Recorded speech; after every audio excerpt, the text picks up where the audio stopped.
CHAPTER V of Four Girls at Chautauqua Four Girls at Chautauqua by Pansy CHAPTER V UNREST Flossy went to the window and stood looking out into the starless night. The pain in her heart deepened with every moment. "If there was only some one to ask, some one to say a word to me," she sighed to herself.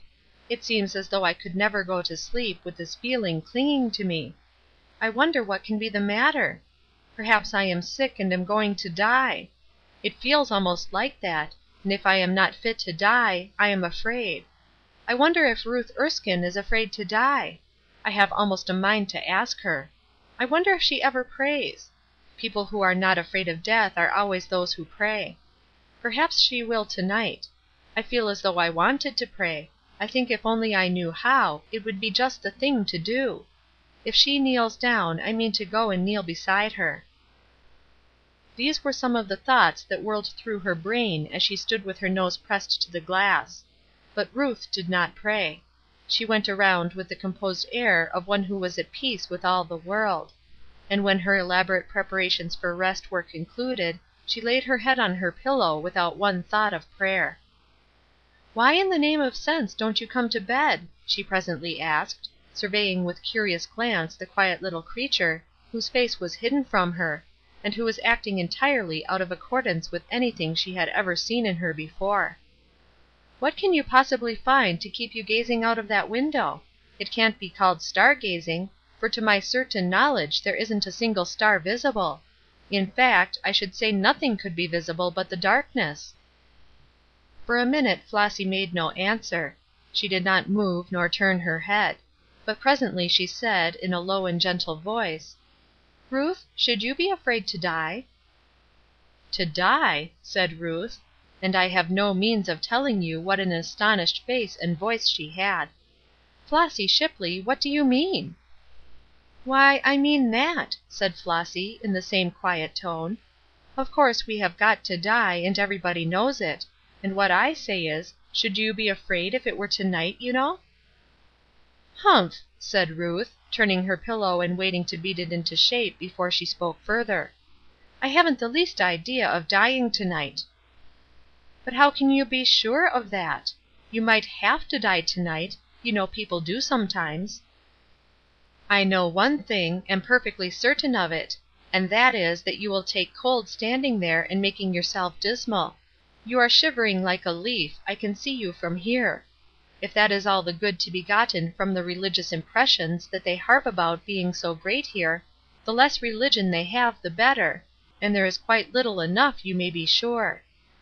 Saying which, Ruth turned her pillow again and her head, so that she could not see the small creature at the window. She was unaccountably rasped, not to say startled, by her question, and she did not like to be startled. She liked to have her current of life run smoothly. As for Flossy, she gave a great sigh of disappointment and unrest, and turned slowly from the window.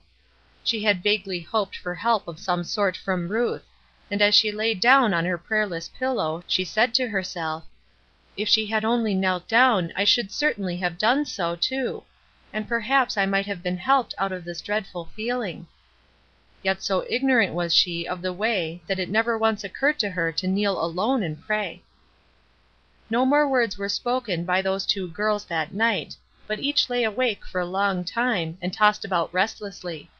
Ruth had been most effectually disturbed, and try as best she could, it was impossible to banish the memory of those quiet words: "You might have to die to night; people do, you know." To actually have to do something that she had not planned to do, and was not quite ready for, would be a new experience to this girl. Yet when would she be ready to plan for dying? At last she grew thoroughly vexed, and vented her disgust on the religionists who got up camp meeting excitements for the purpose of turning weak brains like Flossy Shipley's. After that she went to sleep. "Flossy Shipley, for pity's sake don't rig yourself up in that awful cashmere. It rains yet, and you will just be going around with 5 wrinkles on your forehead all day, besides spoiling your dress." It was morning, and the door of communication between the two sleeping rooms being thrown open, The four girls were in full tide of talk and preparation for Fairpoint. Flossy, though, kept her strangely quiet face and manner. The night had not brought her peace. She had tossed restlessly for hours, and when at last she slept it was only to be haunted with troubled dreams. With the first breath of morning she opened her eyes and felt that the weight of yesterday was still pressing on her heart. "What shall I wear?" she asked in an absent, bewildered way of Eurie, who had objected to the cashmere. "I am sure I don't know. Didn't you bring anything suited to the rain? Let me go fishing in that ponderous trunk and see if I can't find something." The "fishing" produced nothing more suitable than a heavy black silk, elaborately trimmed, and looking, as Eurie phrased it, elegantly out of place. Through much confusion and frolicking the four were at last entering the grounds at Chautauqua. By reason of their superior knowledge, Marion and Flossy led the way, while the others followed eagerly, looking and exclaiming. "I'll tell you what it is, girls," Eurie said eagerly. "Let's come over here and board. We'll have a tent or a cottage. A tent will be jollier, and it will be twice as much fun as to stay at the hotel." There being no dissenting voice to this proposal, they started in much glee to look up a home. Only Flossy demurred timidly. "Can't we go to the meeting, girls, and look for the tent afterward? The meeting has commenced. I hear them singing." "It's nothing in the world but a Bible service," Eurie said. "That man at the gate handed me a program. Who wants to go to a Bible service? We have Bibles enough at home.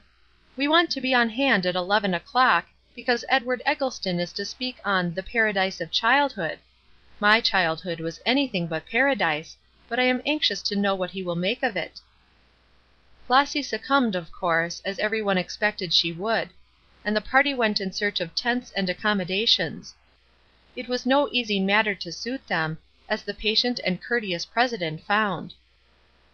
"I don't like the location of any one of them," Ruth Erskine said. Of course she was the hardest to suit. "Why can't we have one of those in that row on the hill?" "Those are the guest tents, ma'am." "The guest tents?" Eurie exclaimed in surprise. "I wonder if they entertain guests here? Who are they?" "Why, those who have been invited to take part in the exercises, of course. You did not suppose that they paid their own expenses, and did the work besides, did you?" This explanation was given by Marion, who, by virtue of her experience as reporter, was better versed in the ways of these great gatherings than the others. "What an idea!" Eurie said. "Fancy being a guest and speaking at this great meeting; being a person of distinction, you know, so that people would be pointing you out, and telling their neighbors who you were." "There goes Miss Mitchell. She is the leading speaker on Sunday school books. How does that sound? Only on the whole I should choose some other department than Sunday school books. They are all so horridly good the people in them, I mean that one can't get through with more than 2 in a season. I tried to read one last week for Sunday, but I abandoned it in despair." This was an aside, while Ruth was questioning the president. She was looking dismayed. "Can't we have one of the tents on that side near the stand?" "Those were taken months ago. This is a large gathering, you know." "I should think it was. Then, it seems, we must go back to the hotel. I thought you would be glad to let us have accommodations at any price." The gentlemanly president here carefully repressed an amused smile. Here were people who evidently misunderstood Chautauqua. "Oh, yes," he said, "we can give you accommodations, only not the very best, I am sorry to say. Our best tents were secured many months ago. Still, we will do the best we can for you, and I think we can make you entirely comfortable." "People have different ideas as to the meaning of that word," Miss Eurie said, loftily. Then she moved to another tent, over which she exclaimed in dismay: "Why, the bed isn't made up! Pray, are we to sleep on the slats?" "Oh, no, but you have to hire all those things, you know. Have you seen our bulletin? There are parties on the ground prepared to fit up everything that you need, and to do it very reasonably. Of course we can not know what degree of expense those requiring tents care to incur, so we leave that matter for them to decide for themselves. You can have as many or as few comforts as you choose, and pay accordingly." And are all four of us expected to occupy this one room?" There was an expression of decided disgust on Miss Erskine's face. "Well, you see," explained the amused president, "this tent is designed for four. Two good sized bedsteads set up in it, and the necessity seems to be upon us to crowd as much as we can conveniently. There will be no danger of impure air, you know, for you have all outdoors to breathe." "And you really don't have toilet stands or toilet accommodations! What a way to live!" Another voice chimed in now, which was the very embodiment of refined horror. "And you don't have pianos nor sofas, and the room isn't lighted with gas! I'm sure I don't see how we can live. It is not what we have been accustomed to." This was Marion, with the most dancing eyes in the world, and the president completed the scene by laughing outright. Suddenly Ruth discovered that she was acting the part of a simpleton, and with flushed face she turned from them, and walked to a vacant seat in the opposite direction from where they were standing. "We will take this one," she said haughtily, without vouchsafing it a look. "I presume it is as good as any of them, and, since we are fairly into this absurd scrape we must make the best of it." "Or the worst of it," Marion said, still laughing. "You are bent on doing that, I think, Ruthie." By a violent effort and rare good sense Ruth controlled herself sufficiently to laugh, and the embarrassment vanished. There were splendid points about this girl's character, not the least among them being the ability to laugh at a joke that had been turned toward herself. At least the effect was splendid. The reasons, therefore, might have been better. It was because her sharp brain saw the better effect that her ability to do this thing immediately produced on the people around her. But I shall have to confess that a poise of character strong enough to gracefully avert unpleasant effects arising from causes of her own making ought to have been strong enough to have suppressed the causes. The question of an abiding place being thus summarily disposed of, the parties set themselves to work with great energy to get settled, Marion and Eurie taking the lead. Both were used to both planning and working, and Marion at least had so much of it to do as to have lost all desire to lead unnecessarily, and therefore everything grew harmonious. There was a good deal of genuine disgust in Ruth's part of it, though, her eyes having been opened, she bravely tried to hide the feeling from the rest. But you will remember that she had lived and breathed in an atmosphere of elegant refinement all her life, accepting the luxuries of life as common necessities until they had really become such to her, and the idea of doing without many things that people during camp life necessarily find themselves obliged to do without was not only strange to her, but exceedingly disagreeable. The two leaders being less used to the extremes of luxury, and more indifferent to them by nature, could not understand and had little sympathy with her feeling. "We shall have to go back after all to the hotel," Eurie said, as she dived both hands into the straw tick and tried to level the bed. "We have too fine a lady among us. She cannot sleep on a bedstead that doesn't rest its aristocratic legs on a velvet carpet. She doesn't see the fun at all. I thought Flossy would be the silly one, but Flossy is in a fit of the dumps.